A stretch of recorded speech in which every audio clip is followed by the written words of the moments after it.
Rafale ग्वाम्ब और उनका परिवार कुछ बड़े बदलावों से गुजर रहा है। पत्नी के साथ मिलकर उन्होंने एक फैसला किया। हम लोग मकान बेच रहे हैं। खरीदारों को झटका ना लगे इसलिए कुछ मरम्मत और झाड़ पोंछ करवानी होगी। पुराना कबाड़ हटाने का ये बढ़िया मौका है। अभी वे दक्षिणी पोलैंड के एक छोटे से गांव में रहते हैं। ये मकान परिवार के 20 साल के इतिहास का गवाह है। दंपति के तीनों बच्चे यहीं पले बढ़े। मकान बेचने से जो पैसा मिलेगा उससे स्पेन के कोस्टा ब्लांका में नई जगह खरीदी जाएगी। स्पेन में आप बिना पूल के नहीं रह सकते, ये हमारी पसंद है। पुंता प्रीमा में सिर्फ 4 जगह हैं, ज्यादा नहीं। लेकिन कुछ ना कुछ मिल ही जाएगा। धूप से ज्यादा परिवार को सुरक्षा की दरकार है। पोलैंड के बगल में ही यूक्रेन में लड़ाई छिड़ी हुई है। दूसरे नागरिकों की तरह उन्हें भी देश पर रूसी हमले का डर है, इसलिए वो जितना हो सके दूर चले जाना चाहते हैं। करीब 1.5 साल पहले जब हम पहली बार स्पेन गए थे छुट्टियां बिताने, उस समय वहां लड़ाई नहीं छिड़ी थी। तब कोई जंग नहीं थी।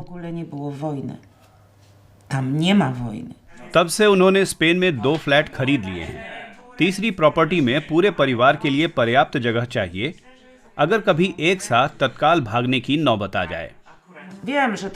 मैं जानती हूँ ये देशभक्ति नहीं, बात तो सही है, लेकिन हर किसी को पहले अपना परिवार देखना है।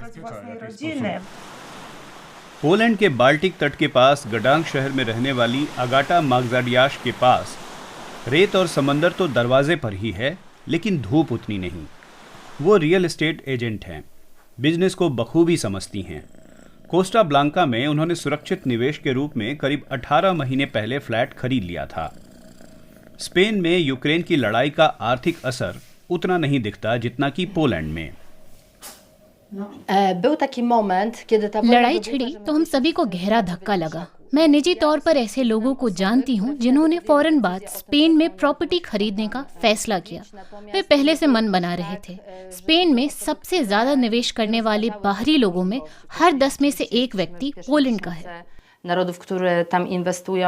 अगाटा ने स्पेन तक अपना बिजनेस बढ़ा लिया है। वो अपनी ऑन साइट बिजनेस पार्टनर कामिला के साथ मिलकर पोलिश खरीदारों के लिए प्रॉपर्टी ढूंढती हैं।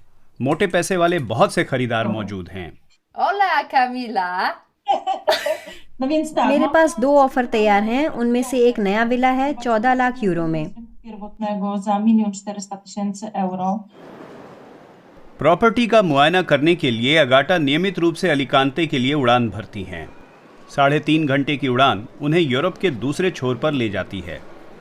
स्पेन की लैंड रजिस्ट्री से भी पता चलता है कि यूक्रेन में रूसी हमले के बाद से पोलैंड के बहुत से लोग वहां आकर रहने लगे हैं। रियल एस्टेट में पोलैंड के नागरिकों की खरीदारी तिगुनी हो गई है और ये गौर करने लायक है, और ये रुझान जारी है। पोलैंड के कई खरीदारों ने अलिकांते के उत्तर और दक्षिणी तटों के आसपास मकान खरीदे हैं। अगाटा के साथ वीडियो कॉल में दिखी कामिला का अपना रियल एस्टेट दफ्तर बेनीडोम में है। एक हफ्ते में कामिला ने 4 मकान और फ्लैट पोलैंड के लोगों को बेचे हैं। बीते 2 सालों से हमारे पास काफी ज्यादा काम रहा है। खासकर पोलैंड से काफी ग्राहक हैं। ये सारी फाइलें वही के ग्राहकों की हैं।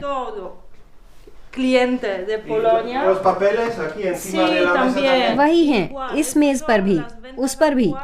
ओपन परचेज कॉन्ट्रैक्ट हैं जो पोलैंड भेजे जाने हैं। बहुत कुछ चल रहा है। बेनीडोम के आसपास सक्रिय क्रेनें नए रुझान का संकेत हैं। जर्मन और ब्रिटिश खरीदारों की तुलना में पोलैंड के खरीदारों की संख्या बेशक कम है, लेकिन होड़ जारी है।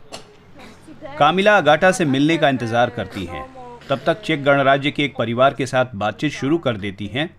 वे भी घर देख रहे हैं। इस बीच अगाटा पहुंच जाती हैं।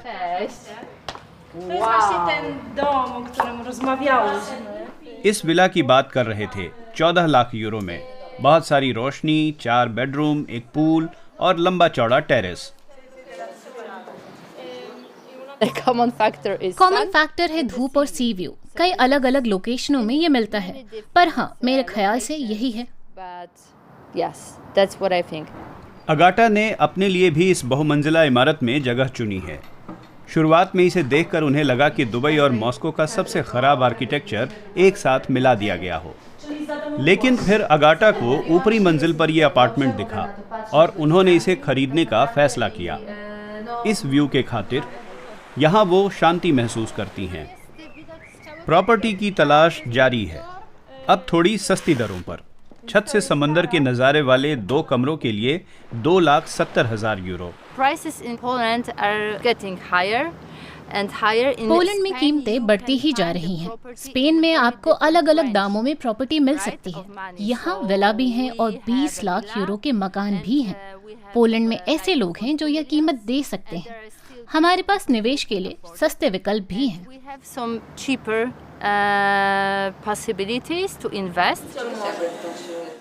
बेनीडोम में शाम का वक्त है। दिन भर के काम के बाद कामिला एक पोलिश पब में बियर का लुत्फ ले रही हैं। कल का दिन व्यस्त रहेगा।